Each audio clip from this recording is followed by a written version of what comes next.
Welcome back. President-elect Donald Trump has vowed to get right to work when he returns to the White House on January 20th, with the economy and immigration his two top priorities. Trump is expected to issue executive orders to secure the border and tap into America's energy capacity to lower oil prices, spark economic growth, and rein in inflation that has seen the cost of basic essentials skyrocket under the Biden-Harris administration, while enacting mass deportation to remove the millions of people illegally living in America. Joining me now are former acting ICE Director Tom Homan and Key Square Capital Management CEO and founder Scott Bessent. Gentlemen, great to have you both with us. We so appreciate the both of you. We are expecting you both to have a role in the upcoming Trump administration next year. So, Tom Homan, let me kick it off with you. What are the plans for deportation? You heard what President Trump told me in that interview a couple of months ago. He says it's got to be done. How do you round up 10 million people and deport them?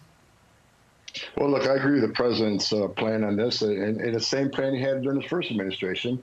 You concentrate on the public safety threats and the national security threats first, because they're the worst of the worst. So it's going to be the worst first. That's how it has to be done. And we know a record number of people on the terrorist watch list have crossed this border. We know a record number of terrorists have been released in this country. We've already arrested some planning attacks. So look, the president is dead on when he says criminal threats, national security threats are going to be prioritized. And that's the way it's going to be. Scott Bessent, the Wall Street Journal this morning is writing about the cost of this deportation, and it's going to be hefty. So you've got the cost of rounding up people who may have committed crimes for deportation at a time that President Trump wants to have no tax on tips, no tax on overtime, no tax on Social Security. How will we afford all of this? Well, Maria, first of all, let's talk about the human cost. We have 100,000 fentanyl deaths a year because of the porous border.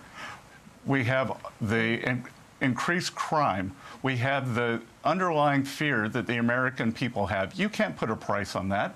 But I'll tell you, too, that what we are going to do here, Donald Trump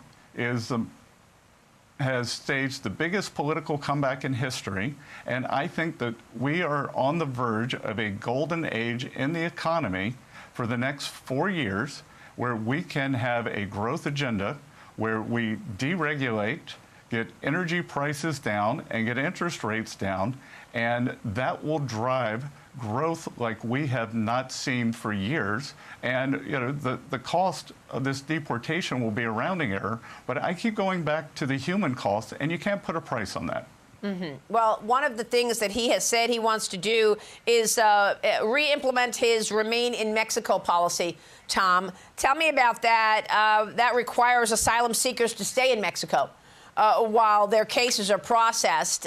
Your thoughts on how important that will be? And again, same question for you, the cost of deportation.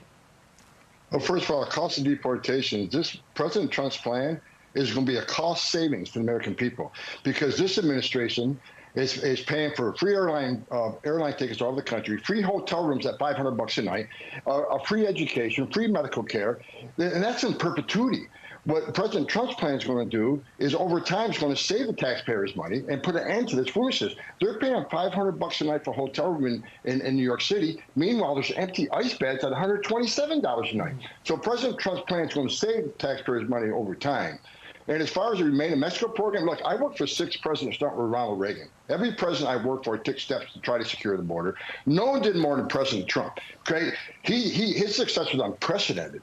And when he came up with the Remain in Mexico program, that was an outstanding idea, because that stopped people from coming. People are going to still claim asylum, but they're going to wait in Mexico. But once the word got out that they weren't going to be released, they stopped coming. When they stopped coming, women aren't being raped by the cartels. Children aren't drowning in the river. The cartels aren't making money. So President Trump's policy to Remain in Mexico, not only a game changer, moved it to an historic low on illegal immigration, it saved thousands of lives. Well, I mean, look, practically speaking, who's going to do it? Are you envisioning military troops throughout the country rounding people up? Tell me how it's going to be done in a practical sense.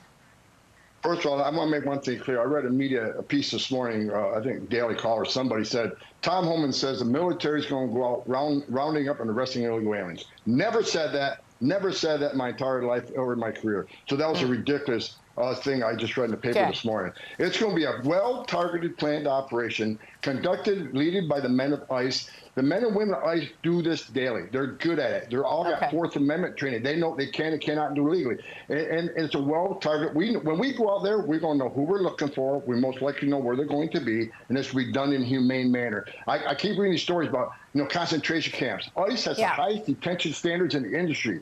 And so these people will be well taken care of. It will be a humane operation, but it's a necessary mass deportation operation. Scott Bessent, are tariffs going to pay for this partly? How worried are you about this uproar over strategic tariffs, is how President Trump has stated it?